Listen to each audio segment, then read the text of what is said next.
In Muay Thai, Buakaw is the biggest superstar the world has ever seen.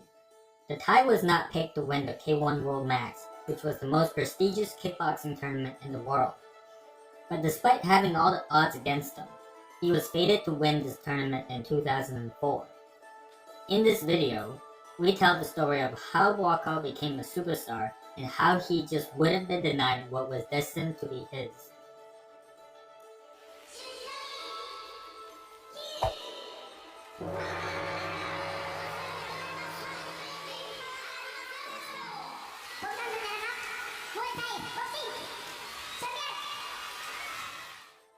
If you're a fan of Muay Thai, most of you already know Buakaw from his achievements in K1, but I like to expand more on what makes his story so great. Despite what most people think, Buakaw was not the best Muay Thai fighter. He did fight for the prestigious Lumpini Stadium title, but he fell short. The best fighter during that time may have been his camp senior and mentor, Namsak Noy, who reigned at the top for 6 years straight. Prior to his entry in the 2004 Max tournament, Buakaw was an elite fighter and had meaningful wins and titles. But despite being ranked number 1, Buakaw was not considered by Thailand's Muay Thai circuit as their best fighter.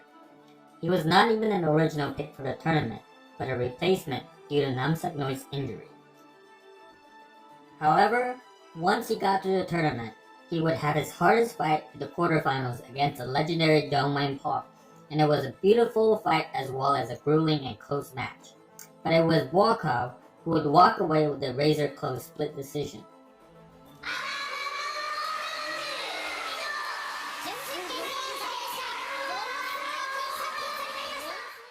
In the semifinals, Buakaw would come out like a man possessed against the number 2 best Japanese kickboxer of his time, Takayuki Koreomaki. This fight would be one of the most memorable moments of Buakaw's career due to how angry he got after Takayuki had fouled him. In kickboxing, you are only allowed 1 strike every time you catch a kick. It was in this moment that Takayuki knew he messed up.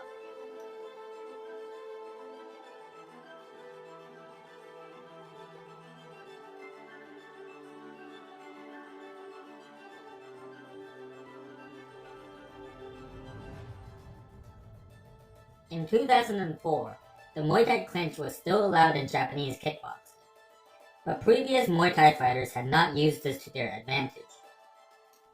Buakaw was the first Thai fighter in K1 to show how dominant the Muay Thai clinch can be against non-Thai fighters. Buakaw was so dominant in this tournament with the Muay Thai clinch that it was widely rumored that K1 banned it because of it.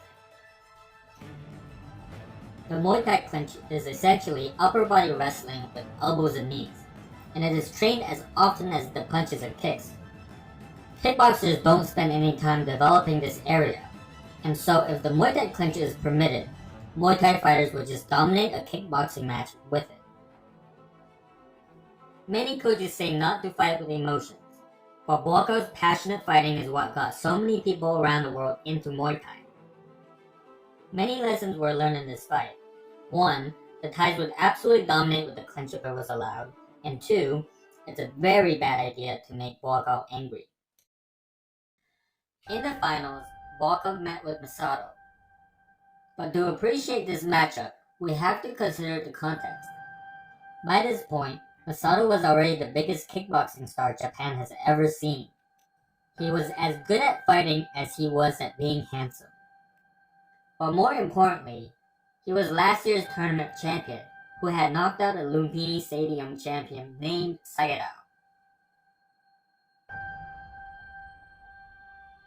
The year before that, Albert Cross was the tournament champion, and he also knocked out a famous stadium champion named Kalon in order to win the first ever K1 Max tournament.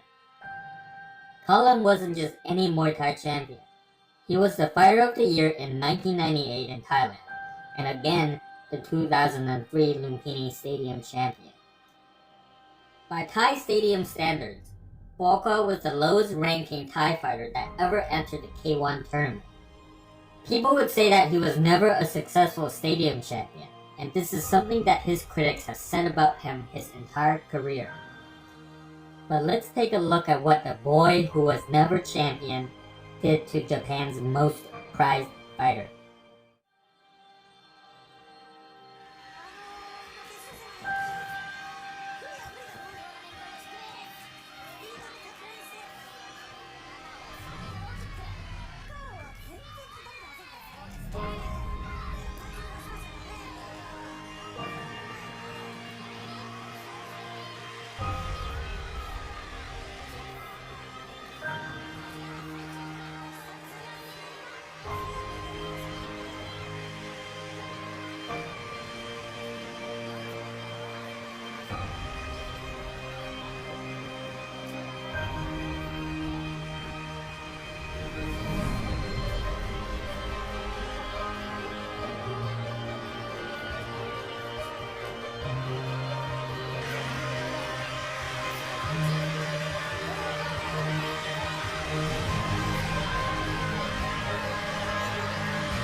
Many pundits talk about how Buakaw never captured a major stadium title in Muay Thai, but the truth was he was close to the top, and those who had captured such titles failed to win the K1 Max before him. Cullen lost the 2002 finals against Albert Cross, and Sakadao lost against Masato. No, Buakaw wasn't the most accomplished Muay Thai fighter to enter kickboxing, but he was the one who rose above all others to become a legend and elevate the sport. Unfair rules and biased judging didn't matter. It was his destiny. Buakaw became an instant superstar. From here on out, he no longer fought with Thais, but he won bouts against nearly all the top international kickboxers. Huge names such as Andy Sauer, Mike Zambides, and Nicky Holtzkin. In terms of Muay Thai, he faced and beat Kozo Takeda, who was a former stadium champion, and John Charles Skabowski, who was formerly number 1 in the stadiums, and again, John Wayne Park for good measure. But all of this fame and glory resulted in a tragedy. He was unfairly treated by the gym's owner and was not given his promised due as a fighter, leaving him without his fight purses. In fact, he never saw a cent of his earnings throughout his K1 career. When he tried to leave the gym and continue fighting, he was threatened with litigation and barred from fighting, nearly forcing him into retirement. But like any hero would, he persevered through his legal struggles and even through his almost career-ending injuries. From there on, the Banchamak Gym was born, a gym building top Thai fighters from the impoverished regions of Isan. Buakaw shined a light onto Muay Thai at a time when the sport was on its last legs, at a time when gamblers had gained overbearing prominence in the sport, and with stadium attendances dwindling, Buakaw was an essential catalyst in the new age of big Muay Thai organizations such as Thai Fight, Max Muay Thai, Super Muay Thai, and now All-Star Muay Thai. Buakaw's exposure and story has brought the entire sport to new heights at a time when someone like him was needed. Now, he's without a doubt the most famous Thai fighter to ever live. In Thailand, you can't go anywhere without being overwhelmed with love. So many people around the world train Muay Thai because of him, and this is why he's such an inspiration and my hero. Buakaw's story is a huge part of why I wanted to start featuring the amazing athletes in combat sports. Thanks to you guys, I've been able to continue this endeavor, and I'm constantly working hard to help feature these amazing people.